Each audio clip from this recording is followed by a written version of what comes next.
Hello, അസ്സലാമു അലൈക്കും. ഇന്നൊരു അടിപൊളി പുഡിംഗ് റെസിപ്പി ആയിട്ടാണ് കേട്ടോ വന്നിരിക്കുന്നത്. സേമിയ കൊണ്ടാണ് ഇത് ഉണ്ടാക്കുന്നത്. പേര് നവാബി സേമിയ എന്നാണ്.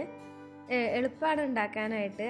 ഇതെന്ന് പറയുന്നത് ജലാറ്റിനൊക്കെ ഉപയോഗിച്ചിട്ട് നമ്മൾ ഉണ്ടാക്കില്ലേ പുഡിങ്, ഇങ്ങനെ കട്ട് ചെയ്തെടുക്കാൻ പറ്റണ ആ ടൈപ്പ് പുഡിംഗ് അല്ല. ഇതൊരു നമുക്ക് ഒരു ക്രീമി ടൈപ്പ് പുഡിംഗ് ആണ് കേട്ടോ. കഴിച്ചാൽ നമുക്ക് വീണ്ടും കഴിച്ചുകൊണ്ടിരിക്കാൻ തോന്നുന്ന ഒരു പുഡിംഗ് ആണ്. അപ്പോൾ നമുക്കിത് എങ്ങനെ ഉണ്ടാക്കണമെന്ന് നോക്കാം. അതിനായിട്ട് നമുക്ക് സേമിയ വേണം. നല്ല കനം കുറഞ്ഞ ടൈപ്പ് സേമിയയാണ് ഞാനിവിടെ എടുത്തിരിക്കുന്നത്. ഈ സേമിയ ആയിരിക്കും ഇതിൽ നല്ല ടേസ്റ്റ് കൊടുക്കുക. ഇത് 150 ഗ്രാമിൻ്റെ ഒരു പാക്കറ്റാണ്. കപ്പളവ് പറയുകയാണെങ്കിൽ ഒരു 1.5 കപ്പ് സേമിയ ഉണ്ടാവും കേട്ടോ. അതിനെ നമുക്ക് ചെറുതായി പൊട്ടിച്ച് ഇട്ട് വയ്ക്കുക. അതിന് ശേഷം ഒരു പാനിലേക്ക് ഒരു 2 ടേബിൾ സ്പൂണ് ബട്ടർ ഒഴിക്കുക. പിന്നീട് ശരിക്കും ചേർക്കേണ്ടത് അണ്ടിപ്പരിപ്പും ബദാമും ചെറുതായി അരിഞ്ഞതായിരുന്നു. ഞാനിവിടെ മറന്നു പോയിട്ട് ആദ്യം തന്നെ സേമിയ ചേർത്തു. സാരമില്ല, നമുക്ക് അടുത്തത് സേമിയ ചേർത്തതിന് ശേഷം നമുക്കിത് ചേർത്ത് കൊടുക്കാൻ. ഇപ്പോൾ എന്തായാലും മറന്നു പോയില്ലേ, ഒന്നും ചെയ്യാൻ പറ്റില്ലല്ലോ. അപ്പോൾ അടുത്തത് അണ്ടിപ്പരിപ്പും ബദാമും ചെറുതായി അരിഞ്ഞത് ചേർത്ത് കൊടുക്കുക. അങ്ങനെ എല്ലാം പാടെ ബട്ടറിൽ നന്നായിട്ട് റോസ്റ്റ് ചെയ്തെടുക്കുക. ഇനിയിപ്പോൾ ബട്ടറില്ലെങ്കിൽ നെയ്യ് ചേർത്താലും മതി കേട്ടോ. അതിന് ശേഷം ഒരു 1/2 കപ്പ് പഞ്ചസാര പൊടിച്ചത് ഞാനിതിലോട്ട് ചേർത്ത് കൊടുക്കുന്നുണ്ട്. എന്നിട്ട് നന്നായി ഇളക്കി കൊടുക്കുക. ഇതിലോട്ട് 3 ടേബിൾ സ്പൂണ് പാൽപ്പൊടി ചേർത്താലും നല്ല ടേസ്റ്റ് ആയിരിക്കും കേട്ടോ. ഞാൻ മുമ്പൊക്കെ ഉണ്ടാക്കിയതിൽ പാൽപ്പൊടി ചേർത്തിട്ടുണ്ടായിരുന്നു. അപ്പോൾ ഒന്നുകൂടി നല്ല ടേസ്റ്റാണ്. ഇതിലിപ്പോൾ ഞാൻ ചേർത്തിട്ടില്ല, പാൽപ്പൊടി ഇല്ലാത്തതുകൊണ്ട് തന്നെ ഞാൻ ചേർത്ത് കൊടുത്തിട്ടില്ല കേട്ടോ. നിങ്ങൾ ഉണ്ടാക്കുമ്പോൾ പാൽപ്പൊടി ചേർത്താൽ ഒന്നുകൂടി റിച്ച് ടേസ്റ്റ് കിട്ടും. അങ്ങനെ ഇതൊക്കെ നമുക്ക് റെഡിയായി കിട്ടിയിട്ടുണ്ട്. ഇനി അടുത്ത ലെയറിനുള്ളത് നമുക്ക് തയ്യാറാക്കാം. അതിനായിട്ടൊരു 2 ടേബിൾ സ്പൂണ് കസ്റ്റേർഡ് പൗഡർ ചേർത്ത് കൊടുക്കുക. അതിലോട്ട് ഒരു 2 ടേബിൾ സ്പൂണ് പാല് ചേർത്തിട്ട് നന്നായി കട്ടല്ലാതെ ഇളക്കി കൊടുക്കുക. എന്നിട്ട് മാറ്റി വെക്കുക. അതിനുശേഷം ഒരു 1/2 ലിറ്റർ പാല് ഒഴിച്ചു കൊടുത്തിട്ട് അതിലോട്ട് ഒരു അരക്കപ്പില്ല, ഒരു 1/4 കപ്പ് പഞ്ചസാരയും പിന്നെ ഞാൻ കൂടുതലായിട്ട് കണ്ടൻസ്ഡ് മിൽക്കാണ് ചേർത്ത് കൊടുത്തത്. ഒരു 4 ടേബിൾ സ്പൂണോളം കണ്ടൻസ്ഡ് മിൽക്കും ചേർത്ത് നന്നായി ഇളക്കി കൊടുക്കുക.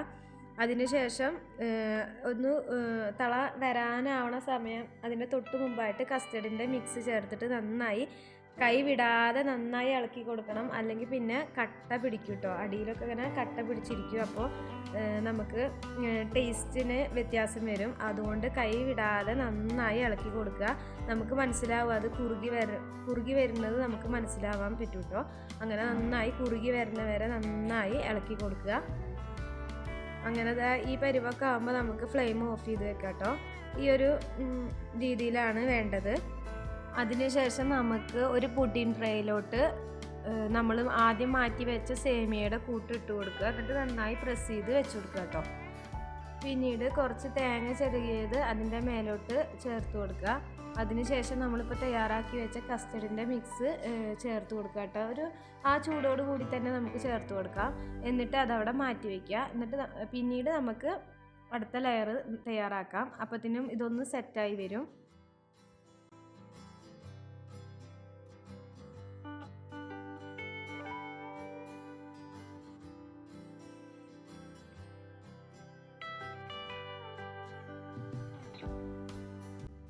അടുത്ത ലെയറിന് വേണ്ടിയിട്ട് നമുക്ക് ഫ്രഷ് ക്രീമാണ് കേട്ടോ വേണ്ടത്. ഞാനിവിടെ എടുത്തിരിക്കുന്നത് പൂക്കിൻ്റെ ഫ്രഷ് ക്രീമായിരുന്നു, ഒരു 160 ഗ്രാമിൻ്റെ.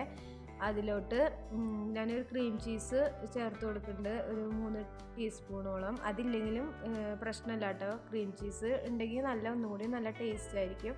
അപ്പോൾ ക്രീം ചീസും ഫ്രഷ് ക്രീമും പാടെ ചേർത്ത് കൊടുക്കുക. അതിനുശേഷം മിൽക്ക് മെയ്ഡ് ചേർത്ത് കൊടുക്കുക. ഒരു 4-5 ടേബിൾ സ്പൂണോളം മിൽക്ക് മെയ്ഡും ചേർത്തിട്ട് നന്നായി മിക്സ് ചെയ്തെടുക്കുക കേട്ടോ. അത് ബീറ്റ് ചെയ്യേണ്ട ആവശ്യമൊന്നുമില്ല, നന്നായി കൈ വിടാതെ ഇളക്കി കൊടുത്താൽ മതി. അപ്പോൾ നമുക്ക് നല്ല രീതിയിൽ ഒരു തിക്ക് ക്രീമായിട്ട് കിട്ടും.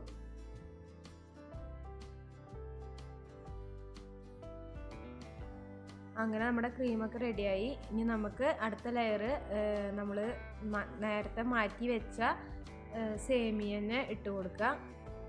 അതിനുശേഷം നമ്മളിപ്പോൾ ഉണ്ടാക്കിയ ഫ്രഷ് ക്രീമിൻ്റെ മിക്സ് ഉണ്ടല്ലോ, അത് ചേർത്ത് കൊടുക്കുക.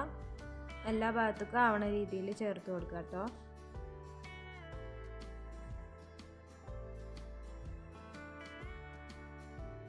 അങ്ങനെ നമ്മുടെ പുഡിങ്ങൊക്കെ റെഡിയായി. ഇനി നമുക്ക് ഡെക്കറേഷന് വേണ്ടിയിട്ട് കുറച്ച് തേങ്ങ ചിരകിയത് ഞാൻ മേലെ ചേർത്ത് കൊടുക്കുന്നുണ്ട്. അതൊക്കെ നിങ്ങളുടെ ഇഷ്ടം പോലെ ചേർത്ത് കൊടുക്കുക. നട്ട്സോ അല്ലെങ്കിൽ സേമിയ തന്നെ വറുത്തത് മാറ്റി വെച്ചിട്ട് അത് മേലെ ഡെക്കറേറ്റ് ചെയ്യുക. അതൊക്കെ നമ്മുടെ താല്പര്യത്തിനനുസരിച്ചിട്ട് ചെയ്ത് കൊടുക്കുക. എന്നിട്ട് അതൊരു 4 മണിക്കൂർ ഫ്രിഡ്ജിൽ വെക്കുക കേട്ടോ. അപ്പത്തിന് അത് നല്ല സെറ്റായിട്ട് കിട്ടും. ഇത് ഞാൻ നേരത്തെ പറഞ്ഞ പോലെ ഒരു ക്രീമി പരുവത്തിലുള്ള പുഡിംഗ് ആയിരിക്കും കേട്ടോ. നമുക്ക് കട്ട് ചെയ്ത് പീസായിട്ടൊന്നും കിട്ടണ പുഡിംഗ് അല്ല, ഒരു ക്രീമി പരുവത്തിലായിരിക്കും ഇതിൻ്റെ ടെക്സ്ചർ വന്നിട്ട്. സംഭവം പൊളി ടേസ്റ്റാണ് കേട്ടോ. അപ്പോൾ എല്ലാവരും ഇത് വീട്ടിൽ ട്രൈ ചെയ്ത് നോക്കുക. ഇഷ്ടപ്പെട്ടെങ്കിൽ ലൈക്ക് ചെയ്യുക, ഷെയർ ചെയ്യുക, സബ്സ്ക്രൈബ് ചെയ്യുക. Okay, bye. അസ്സലാമു അലൈക്കും.